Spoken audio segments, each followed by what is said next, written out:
Yes, that's an absolutely beautiful thing. And if you listen to our podcast we did 7 months ago, hippiefarri.com, you can find it's with Al Anderson. You actually go into that very in depth, and it's pretty intense what you guys went through and the amount of work that you put in, and a lot of it the record companies just kind of took from you.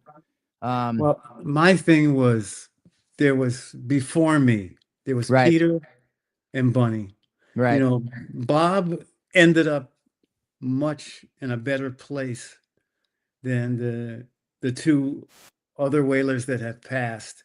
And then right.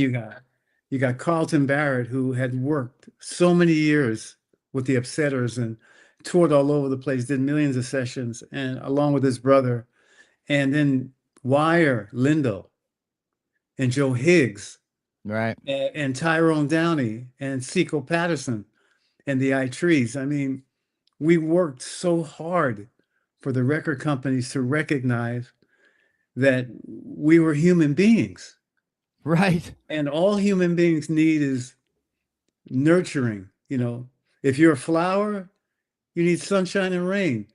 That's And it.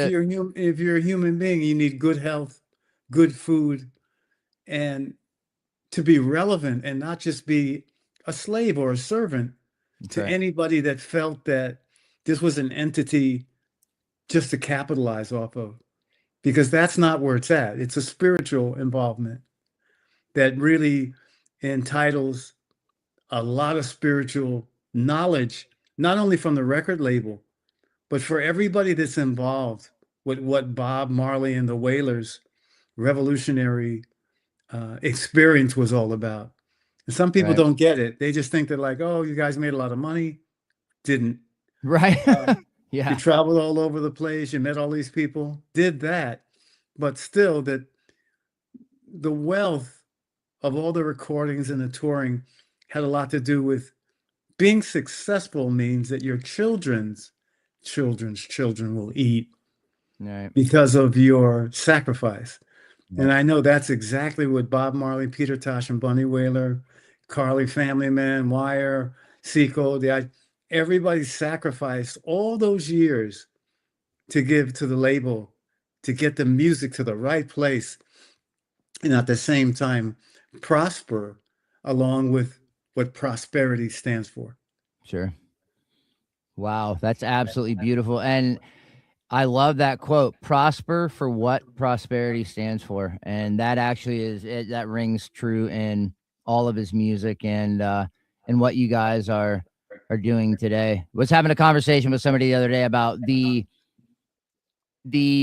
unbelievable reach of Bob Marley. I mean, the fact you can buy his t-shirts in Walmart, but not even that. It's I was in the punk rock scene, I was in like a rave scene, the techno music across any genre. You can ask a guy in a death metal band, or you can ask somebody in a Mormon choir if they like Bob Marley, and they're both going to probably say yes. We're like, that is the only musician, I think that spans, that reach and had that reach and prosperity for what prosperity is. It's a beautiful thing. But when you step on stage today with the original Wailers, what does that mean to you now, maybe compared to earlier chapters of your life? Has it kind of Well, taken on a different meaning, or is it still just the same? I look at it as two different times in my life. Okay. There was the most successful, and there was the early beginnings when there was nothing. Right. And it went from nothing to something to where we couldn't even believe how successful everything was. And everything was fine until the reckoning came. Right. You know, the shooting, the separation of, Peter and Bunny, and just all the years that they went through so many changes for us to prosper, like they started it, we carried on the message, and we passed it around. Everyone's gotten, all these groups are calling themselves the Whalers. Everyone's getting a piece of bread from it. So it had to be a divine intervention. So because if it was not a reality, it wouldn't have, I think, spread so far. And it wasn't only Bob, it was the three of them. Right. It started out the three of them. Bob was um, a really interesting figure because of his makeup, you Mhm. know? He wasn't like the other two, you know, and the other two wasn't like him, but they were all the same, Right. you know, as I see it. Absolutely. And there was Jimmy Cliff. Harder they come. There was no bigger star than Jimmy Cliff. When I went to England, 1972, I heard, you know, Owen Gray, I heard Jimmy Cliff and Dennis Brown. I knew nothing of the Wailers. Right. You know, their music was being played on the pirate radio stations, but there was also a lot of, you know, and it wasn't competition or anything, but Bob used to take me to Four Aces in London, where, you know, I'd see a young Dennis Brown singing at a really high level. And, you know, he had the radio station, the BBC, rocking way before Bob Marley Right. was, Right. you know, Yes. in the saddle. And then you had other groups like that were on the Island label that opened for us. You know, we took them on tour and gave them that royal treatment of working with Bob Marley and the Wailers. Right. You know, Third World, Yes.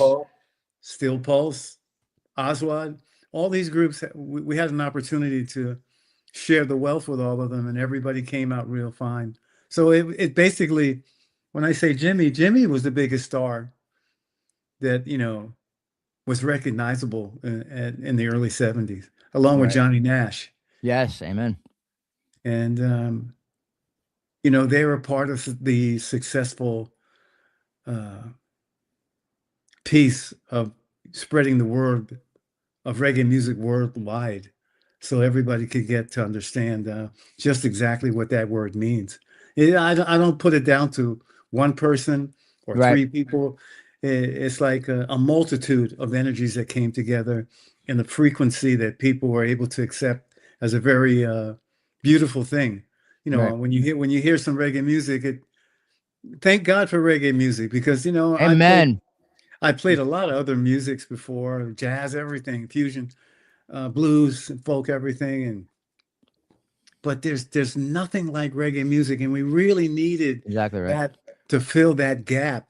And then all the people who were real musicians in the music world realized that, oh, wow, you know, this goes way back to the late 40s and 50s, ska, mento, you know, rock Yes. steady.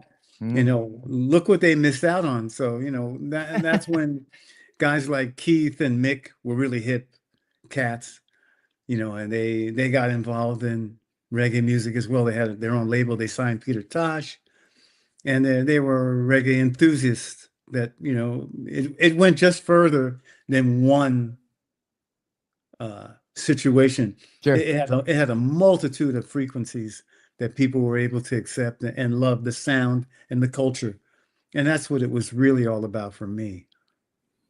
100%, man. That's a beautiful thing. The frequencies representing the sound and the culture. That's incredible that you were actually there to absorb all that, man. It's a beautiful thing. So you've toured the world countless times. Um, are there places today where you feel that reggae is really resonating with, most importantly, the new generation, the younger kids we were talking about before the show? Sure. New Zealand, Australia, Wow, nice. Samoa, um, and now Japan and China Yes. and, and Korea. They've got reggae clubs in the Southeast Asia. I remember being in Thailand in a fish fry shack. You know, it was this little No, yeah. shack, and they played our music, and nobody knew that I was in the Wailers. Right. And so, and I would go there like 2 or 3 times during the week and just sit in, and I just saw all our posters. This guy was the owner was an enthusiast, but he didn't come to his restaurant much. And then one day he came and he realized who I was, and he was like, "Do you see all of this?" And I said, "I have no idea. I had no idea that, you know, reggae music was so huge in Thailand, you know." And so it's, yeah, these are the places that are taking on to the seeds that all the artists of Jamaica and so on have sowed, Robbie and Sly and Yes.